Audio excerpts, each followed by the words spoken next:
கூச்சமே இல்ல. வணக்கம் பிரைன்லஸ். அதுக்கு முன்னாடி இந்த வீடியோஸ்லாம் போய் பார்த்துருவாங்க. ரீபோஸ்ட்ங்கிறத மறக்காம தட்டி விட்டுருங்க. இந்த வெக்கம், கூச்சம் இதெல்லாமே எனக்கு தெரிஞ்சு நினைவு இருந்த நாள்ல வந்து சினிமால பார்த்தது தான். அதிகபட்சம் இந்த நகம் கடிக்கிறது, இல்ல தலை குனிஞ்சு நிக்கிறது, அப்படியே லைட்டா ஒரு சிரிப்பு, புன்னகை இதெல்லாமே ஓகே. வெக்கம், கூச்சம் இதெல்லாம் ஓகே.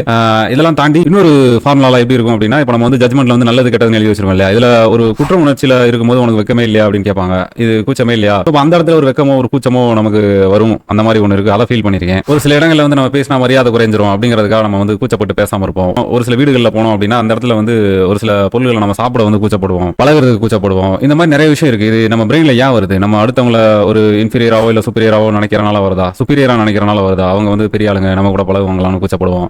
அப்போ இந்த பிரெயின் வந்து ஜட்ஜ் பண்ணுது இல்லையா? அவங்க வந்து ஹையர் வேல்யூல இருக்காங்க, அதனால அவங்க கூட பழகிறது வந்து நமக்கு வந்து செட் ஆகாது அப்படின்னு சொல்லிட்டு அந்த மாதிரி இப்போ நமக்கு பிடிச்ச ஒரு பொண்ணு வந்து ஒரு பிடிச்ச பையனை பார்க்கும்போது ரொம்ப அதிகமா பிடிச்சி போச்சு அப்படிங்கும்போது அவனை சுப்பீரியரா நினைக்கிறனால அந்த கூச்சம் வருது அப்படிங்கிற மாதிரி தான் வெக்கம் கூச்சம் வருதுன்னு நான் நினைக்கிறேன். சம்டைம்ஸ் இது வந்து பயத்துல கூட வரும். இந்த இடத்துல இது நடந்துருமோ அப்படிங்கிற பயத்துல கூட கூச்சப்பட்ட அந்த இடத்துல ஒரு சில விஷயங்கள் வந்து மரியாதை இல்லாம போயிடும் அப்படிங்கிறதுக்காக நம்ம நிக்கிறதுக்கு வாய்ப்பு இருக்கு இல்லையா? அது வந்து பயத்தால கூட வருது இல்லையா? சோ கூச்சத்துக்கு தேவையான பொருட்கள் அப்படிங்கிறது ஜட்மெண்ட், அதுல உயர்வு தாழ்வு, அதுல ஒரு ஆசை. அது இல்லாம போயிருங்கிற ஒரு பயம் கூச்சத்தை கொடுக்கலாம். இல்ல நம்ம அதை அடைய போறோங்கிற ஒரு ஆசையை ஒரு கூச்சத்தை கொடுக்கலாம். எவல்யூஷன்ல எப்படி வந்துச்சு, இது எவல்யூஷன்ல எப்படி யூஸ் ஆகுது அப்படிங்கறத நீங்களே ஒரு கதை கட்டிக்கங்க. ஒரு கூச்சம் வெட்கம் என்றால் என்ன அப்படிங்கிறதுக்கு டெஃபினிஷன், ஈக்குவேஷன், யூனிட், வேல்யூ எதுவுமே இல்ல சயின்ஸ்ல. சோ யூனிவர்ஸ்லயே கிடையாது. இதை நம்ம ஸ்கேல்ல வச்சு பார்த்தோம்னா எனக்கு தெரிஞ்சு நம்ம ஸ்கேல்ல இருக்கிற வெக்கத்தையும் கூச்சத்தையும் இன்ஃபினிட்டில போய்கிட்டு இருக்கும். அதுல உங்க வாழ்நாள் பத்தாது முழுசா இதை சுரூபத்தை பாக்குறதுக்கு. அதனால முழுசா வெக்கத்தையும் பத்தி கூச்சத்தையும் பத்தி நமக்கு தெரியறது வாய்ப்பு இல்ல. இந்த வெக்கத்தையும் கூச்சத்தையும் நம்ம கடந்துட்டோம்னா இன்னும் மென்மேலும் நம்ம செருப்படி வாங்குறதுக்கு கொஞ்சம் உதவியா இருக்கும் நான் நினைக்கிறேன். ஒரு வாரத்துக்கு இந்த வெக்கத்தையும் கூச்சத்தையும் தூக்கி போட்டு உங்க வாழ்க்கையை வாழுங்க. எவ்வளவு செருப்படி வாங்குனீங்க, இல்ல அது நல்லா இருந்துச்சா, எவன் என்ன சொன்னா நமக்கு என்ன அப்படிங்கிற மாதிரி நம்ம போறது வந்து நல்ல ஃபீலிங்கா இருந்துச்சான்னு சொல்லிட்டு கமெண்ட் செக்ஷன்ல சொல்லுங்க. வெக்கமே இல்லாத உங்க ஃப்ரெண்டுக்கு இதை ஷேர் பண்ணி விட்டுருங்க.